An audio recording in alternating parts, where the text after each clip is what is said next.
Thursday the 8th, we're on full body. This one does have two parts. We have 4, 5, or 6 rounds. That is your choice. We have 12 squat with front raise, 12 supermans, 12 thrusters, 24 dead bugs, and then we have cross crunches for reps. So you're gonna pick between 50 and 100 reps per side for your cross crunches. Okay, squat with front raise. You can either do one or you can hold a dumbbell in each hand.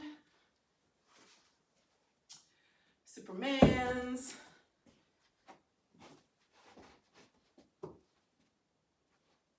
One, 2, 3. Fingernails breaking. Thrusters.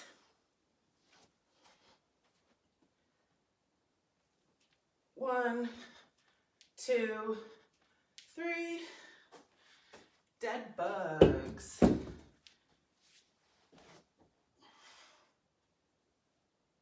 1, 2, 3, 4, up to 24. And cross crunches, you're going to kind of make a 4 with your legs. Arms behind your head, and you're just gonna cross and crunch elbow to knee. 1, 2, and you're gonna pick 50 to 100 per side. Switch sides. It has to be the same number per side, okay? So, squat with front raise. So what I was saying is you can either hold one dumbbell, how I just showed it, or you can hold 2.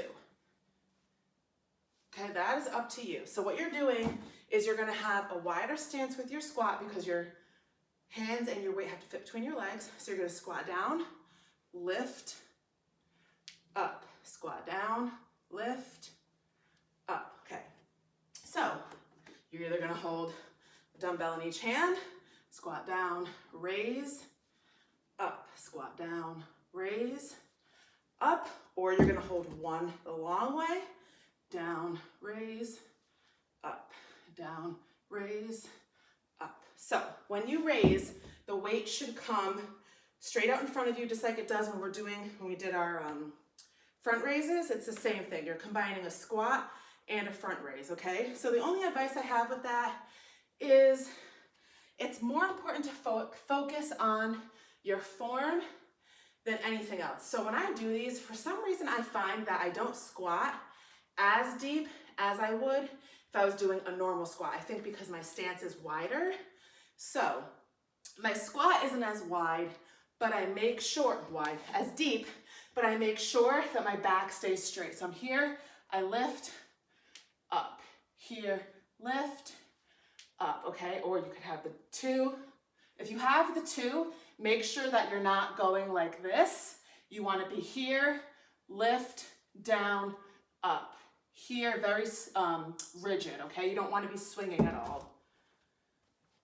Supermans. You're going to be on the ground, on your belly and chest. Arms are out in front of you, legs are behind you, and you're just going to lift everything you can off the ground at the same time. So you're going to lift your arms, lift your legs, you're balancing on your belly, down, up, down, up, down, up, down. Now, a lot of times people do these and they're like, it feels really funny, and they're like, I feel like I'm not lifting really my legs off the ground or whatever it is. Just do your best to lift whatever you can off the ground. It does feel funny, it's very awkward, it's something that you never do in everyday life, and this is one where you are gonna feel that big stretch in your back because again, most people have weak or very stiff backs, and this exercise, you're using the whole back of your body, okay? Which again, you don't really do in real life. So if it's really painful, don't do it, but you probably are gonna feel that really big stretch when you lift up, okay?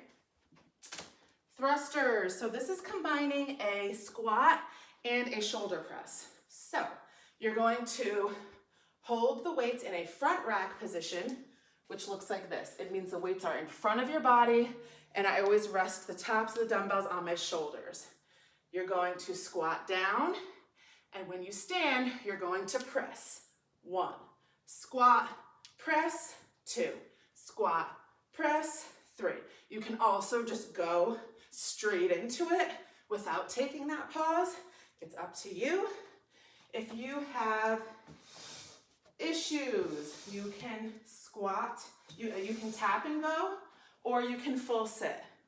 So you can tap, up, tap, up, tap, up, or you can full sit, stand and press.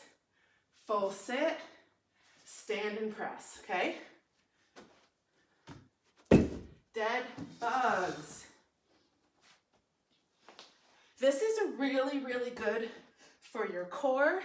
This is really good. Like, I don't know if you guys have seen or noticed, I always notice there's different trends going around, like with TikTok workout videos or Facebook workout videos. And right now everybody's talking about core, and if you're a woman that has had children and you might have that ab separation, this is one of those things that's actually really good for building your core instead of doing crunches. So you're gonna have your knees bent in a tabletop, meaning they're bent at 90 degrees. Your arms are up straight, and you're going to lower opposite arm, opposite leg, but neither's gonna touch the ground. Return to the middle. 1, lower opposite arm, opposite leg. 2, 3, 4. So you want to be nice and controlled. And I also think about pressing my back into the ground when I do this.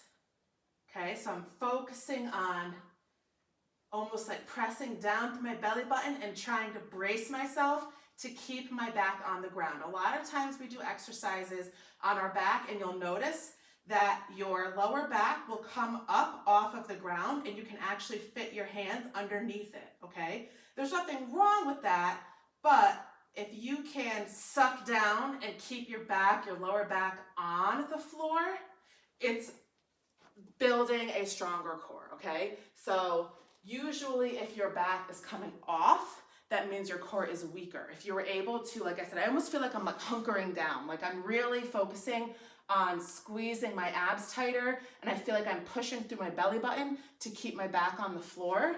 That is going to really help strengthen your core. Also, you'll hear people say like your pelvic floor, all of those things. I feel like that's like, for some reason, I just keep hearing about that on my social medias.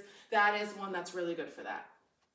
And second part is cross crunches. So, as I said before, you're going to basically make a 4. You're going to cross one leg over, so it looks like this. So this foot, the side of the foot is resting on my other leg's knee, or very top of my leg. And then, well, you can put, so what I usually do is whatever arm is crossing to touch, I have it bent. The other arm is straight out to the side. So I'm going to crunch up diagonal, try to touch my knee and elbow, and just count. 1, 2, 3. When you hit whatever number you picked, you're going to switch sides. 1, 2, 3. So for this one, my biggest tip is your elbow and knee do not have to touch, and your chin should be off of your chest. So you shouldn't have your chin so far tucked that it's like this, because it's going to start to strain your neck. So if you've ever done a lot of crunches or some kind of ab exercise where you put your hands behind your neck and you've been pulling and you don't really notice, you're going to notice eventually that your neck hurts. That's why. So I always preach, try to keep your chin away from your chest anytime you're doing an ab exercise. The easiest way to do that is just to look at the ceiling. So, and that's it. So again, with those, you want to make sure that you're picking the same number for each side, and try to do all of your left side before moving on to all your right. So if you pick 50, don't do 25, 25, 25, 25. Do all 50 on your right, then all 50 on your left.